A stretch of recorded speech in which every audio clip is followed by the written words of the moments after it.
अलग साथी सही।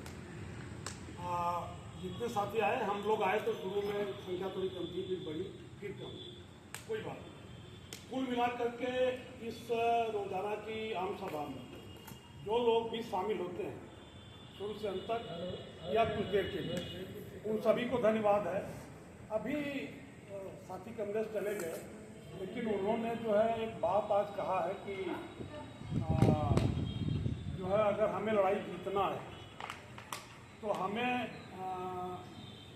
विचारात्मक समझदारी को बढ़ाना होगा।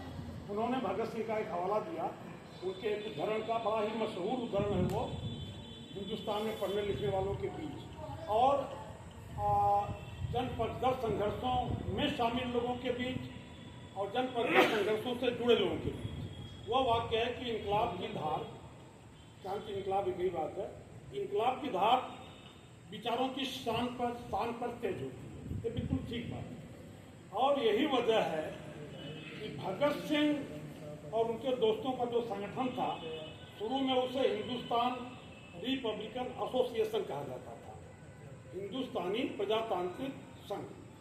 भगत सिंह ने कहा कि भाई इससे कोई फर्क नहीं पड़ता कि आज राज अंग्रेजों का है, कल अंग्रेज चले जाएंगे और राज हिंदुस्तानियों का हो जाएगा। यह बात स्पष्ट नहीं है। स्पष्ट बात यह है कि राज अंग्रेज पूंजीपतियों का है। इंग्लैंड की आम जनता थोड़ी यहाँ राज करने आ रही है, उनका राज थोड़ी है, इंग्लैंड के पूंजीपतियों का है। अंग्रेजी राज समाप्त होने का मतलब इंग्लैंड के पूंजीपतियों का राज खत्म हो जाएगा और फिर होगा ये कि अगर जनता जागरूक होकर आजादी के संघर्ष को आगे नहीं बढ़ाएगी तो अंग्रेज पूंजीपतियों के राज के खात्मे के बाद हिंदुस्तान के पूंजीपतियों का राज होगा। गोरे अंग्रेज चले जाएंगे, उनकी जगह काले अंग्रेज राज करना शुरू करेंगे और राजकाज के तौर तरीके में कोई फर्क नहीं आने वाला। आज वही दिखाई दे रहा है। भगत सिंह के प्रस्ताव पर हिंदुस्तान रिपब्लिकन एसोसिएशन का नाम हिंदुस्तान सोशलिस्ट रिपब्लिकन एसोसिएशन रखा गया, हिंदुस्तानी समाजवादी प्रजातांत्रिक संघ। और हिंदुस्तानी समाजवादी प्रजातांत्रिक संघ ने जो रोशनी दिया, आज पूरे देश में आप लोग जानिए लड़ाई कहीं कमजोर होगी, कहीं हो सकता कि भगत सिंह के अनुयायियों का कोई संगठन ही ना हो, कहीं बहुत कमजोर हो, 2-4 लोगों का हो और कहीं 10-20 या सैकड़ों लोगों का हो, लेकिन पूरे हिंदुस्तान में भगत सिंह के विचारों के अनुयायी मौजूद हैं और भगत सिंह और उनके दोस्तों द्वारा दिखाए गए रास्ते पर चलते हुए भगत सिंह और उनके दोस्तों के उद्देश्य को पूरा करने के हिसाब से वो संगठन बना के चलना। यानी हिंदुस्तान में पूंजीपति राज कर रहे हैं, बड़े पूंजीपति राज कर रहे हैं। मैं दिन आप सभी लोगों को समझाने की कोशिश कर रहा हूँ, इस बात को एक एक जनता तक ले जाने की जरूरत है। हो सकता है और बिल्कुल निश्चित भी बात है कि जनता का पूरा हिस्सा आप लोगों ने समझ, बिजली कर्मचारियों का पूरा हिस्सा क्यों नहीं इस लड़ाई के महत्व को समझ पा रहा है। आखिर मतलब इतनी छोटी सी बात भी क्यों नहीं समझ पा रहा है वो कि ये हमारी अपनी लड़ाई है, अपने बच्चों के लिए लड़ रहे हैं, हम अपने परिवार के लिए लड़ रहे हैं, अपनी नौकरी बचाने के लिए लड़ रहे हैं, अपनी नौकरी को यथावत बनाए रखने की लड़ाई लड़ रहे हैं, अपमानित होने से बचने के लिए लड़ रहे हैं। अगर प्राइवेट हाथ में बिजली विभाग जाएगा तो आप लोगों को भी पता चल रहा होगा कि प्राइवेट सेक्टर की हाल क्या है। मैं समझता हूँ बहुत खींच खास के मैं बताऊँ अगर तो ज्यादा से ज्यादा 10% ऐसे लोग हैं प्राइवेट सेक्टर में।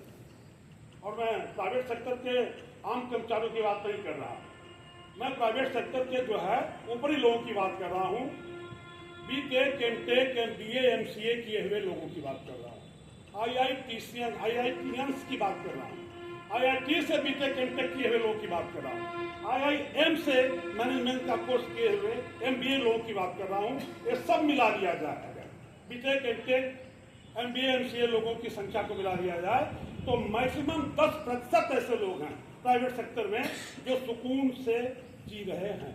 90% लोगों की हालत बहुत बुरी है, केवल पैसे को लेकर नहीं, जो अपमानजनक स्थिति है प्राइवेट सेक्टर में। अभी आप लोग उसको नहीं समझ पा रहे होंगे, अन्यथा मत लीजिएगा जो मैं कर रहा हूँ, पता कर लीजिए आप लोग। इनकलाबी मजदूर केंद्र हिंदुस्तान के क्रांतिकारी मजदूर संगठनों में से एक संगठन है, बहुत बड़ा नहीं है, छोटा नहीं है, बीच में।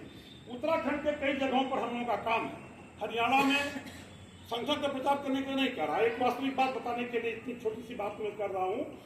हरियाणा में गुड़गांव में इनकलाबी मजदूर केंद्र सघन काम कर रहा है, तमाम ट्रेड यूनियन सेंटर्स के साथ सहयोग लेकर देकर करता है, लेकिन तमाम सारे आंदोलनों की अगुवाई कर रहा है, स्वतः स्फूर्त आंदोलनों में हिस्सेदारी करता है, खुद आंदोलन खड़ा करता है गुड़गांव में और फरीदाबाद में। दिल्ली के 2 मजदूर इलाकों में काम कर रहा है। यूपी में इनकलाबी मजदूर केंद्र का बहुत ज्यादा काम नहीं है, बरेली में, मऊ और बलिया में। इन 3 जगहों पर कुछ काम है, लेकिन जहां भी हम लोग काम करते हैं गंभीरता के साथ करते हैं, बड़े बड़े वादे नहीं करते, जितना करना होता उतना करते हैं। ये मैं कहने का जो आज आप लोगों के बीच जो कह रहा हूँ उसका मकसद ये है, प्राइवेट सेक्टर में अच्छी से अच्छी कंपनियों की हालत इतनी खराब है कि 3-3, 4-4 साल तक कहीं कहीं इंक्रीमेंट नहीं होगा। क्या महंगाई 3-4 साल में कुछ बढ़ती नहीं है क्या? अरे भैया, अगर कम से कम बढ़ती होगी तो भी 3-4 साल में आप लोगों के अनुसार क्या रहा है? मैं तो एक बात कहते जा रहा हूँ, आप लोग आपस में राय करिएगा। 6-7% से कम बढ़ती होगी क्या 3-4 साल में कम से कम? लेकिन 6-7% भी इंक्रीमेंट नहीं होता, 3-3, 4-4 साल बीत जाता है।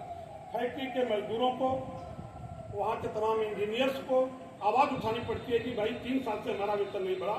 इस बीच तमाम उपभोक्ता सामग्रियों का दाम बढ़ चुका है, उसके हिसाब से कम हमारा वेतन बढ़ाया जाए, हमें और सुविधाजनक जिंदगी न दी जाए, न परोसी जाए, इतना वेतन न दिया जाए, लेकिन कम से कम जैसी जिंदगी जी रहे हैं वह जिंदगी तो बरकरार रहे, उससे भी कठिन जिंदगी हो और कठिन होती जाए, ये तो ठीक बात नहीं है।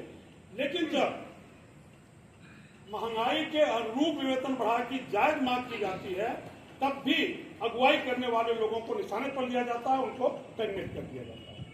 अब एक नई लड़ाई खड़ी हो जाती है कि जिन साथियों को टर्मिनेट किया गया अब उन्हें रखवाने की लड़ाई हो। और केवल मजदूर नहीं लड़ते, इंजीनियर्स की एक बड़ी संख्या मजदूरों के साथ होती है, और समझदार इंजीनियर समझते हैं कि हम मजदूर हैं। और बहुत साफ बात है कि अगर अपनी निजी संपत्ति से होने वाली आमदनी से परिवार का खर्च नहीं चल पा रहा है, या आप 12 महीने में जितना खर्च करते हैं उसका मुश्किल से 10-20%, 25% आपकी अपनी संपत्ति से होने वाली आय से निकल पाता है। यानी साल के 2-3-4 महीने आपकी खेती बाड़ी से निकल पाता है, आपकी निजी संपत्ति से होने वाली आय से अगर खर्च निकल पाता है, कोई माने नहीं लगता। 8 महीने के लिए अपना श्रम बेचते हैं, शारीरिक श्रम बेचते हैं, चाहे बौद्धिक श्रम बेचते हैं, तो श्रम बेचते हैं। इसलिए जो है इस गलतफहमी में रहने की जरूरत नहीं है कि हम इंजीनियर हैं तो हम मजदूर नहीं। इंजीनियर भी एक मजदूर होता है, और समझदार इंजीनियर अपने को मजदूर मानता है, इसीलिए मजदूर के साथ कंधे से कंधा मिलाकर बैठता है, मजदूर की सुनता है, मजदूर को सुनाता है, पालथी मार के उसके साथ बैठ के टिफिन खोलता है, खाना खाता है, एक साथ चाय पीता है, और गाये बगाए समय मिलने पर एक दूसरे के घरों तक जाता आता है।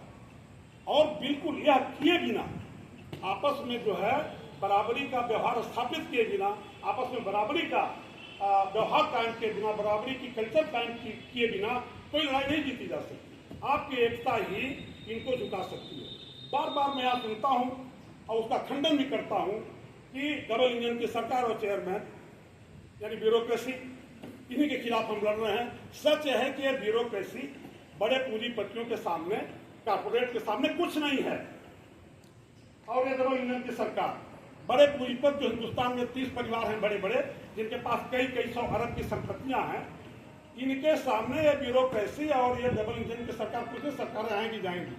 बात यह है कि कॉर्पोरेट अपने हिसाब से जो है राजकाज चलाने का काम कर रहा है, चला रहा था, चला रहा है, चलाएगा, अगर जनता एकजुट नहीं होगी। बीच बीच में जब जब जनता की लड़ाई मजबूत होती है, खासतौर से मजदूरों, कर्मचारियों की, किसानों की लड़ाई जब मजबूत हुई है, तब तक बड़े पूंजीपति जो है पीछे हटे हैं, और बड़े पूंजीपतियों की सेवा करने वाली सरकारों को पीछे हटना ही पड़ता है, क्योंकि बड़े पूंजीपतियों के इशारे पर वो विभिन्न प्रदेशों की सरकारें हों चाहे केंद्र सरकार हो, वो काम करती है। इसलिए बड़े पूंजीपति जब जनता की एकजुटता से, जनता के एकजुट संघर्ष से घबराते हैं, तब वो अपनी सेवा करने वाली सरकारों को कहते हैं कि रे भैया जनता की थोड़ा सुन लो, खामोश हो जाओ कुछ दिन के लिए। तो साथियों, मैं देखिए तात्कालिक तौर पर खुश करने वाली बात नहीं करना चाहता। लड़ाई गंभीर है, कड़ी है, बड़ी है, और लंबे दिनों तक चलने वाली लड़ाई है।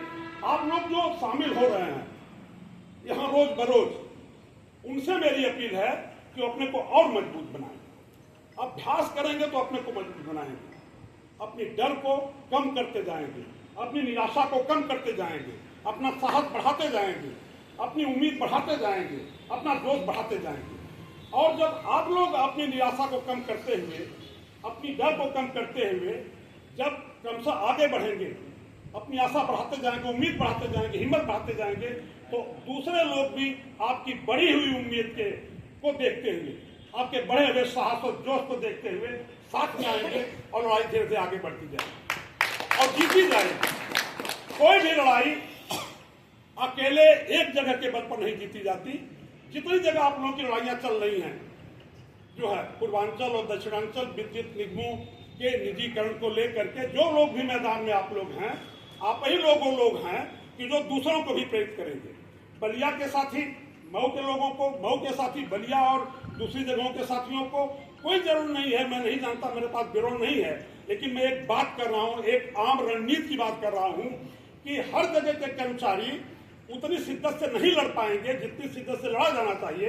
मैं समझता हूं कि उन कुछ जगहों के कर्मचारी जो पूरी बहादुरी के साथ, पूरी शिद्दत के साथ लड़ेंगे, वही बाकी जगहों के लोगों को उत्साहित करेंगे, जोश दिलाएंगे, साहस भरेंगे लोगों में और लड़ाई को जीत की मंजिल तक ले जाएंगे। मैं उम्मीद करता हूं कि आप लोग वही लोग साबित होंगे। मऊ के साथी, यहाँ बलिया के साथी बैठे हुए, बलिया के साथी, पूर्वांचल के तमाम जिलों के साथी, आप लोग जो अपने को मत समझो हम कम लोग हैं, कोई प्रॉब्लम नहीं है। आप कम लोग भी अगर पूरे जोश खरोश के साथ लड़ाई को आगे ले जाएंगे तो कोई वजह नहीं कि फिर जो है जो संख्या 27 तारीख को यहाँ मौजूद थी, मुझे लगता है लगभग 140-50 के आसपास थी, वो संख्या भी नहीं, उससे अधिक संख्या यहाँ आएगी। और वह संख्या जब वायरल होगी सोशल मीडिया पर, तो दूसरी जगहों के साथी भी आप लोगों के उत्साह में आएंगे और लड़ाई को आगे ले जाएंगे, जीत की मंजिल तक ले जाएंगे। इन्हीं बातों के साथ और यह कहते हुए कि आप लोग हिम्मत मत हारो, आगे बढ़ो, अपनी लड़ाई को जीत की मंजिल तक ले जाओ। आप सभी को धन्यवाद देते हुए मैं अपनी बात खत्म कर रहा हूँ।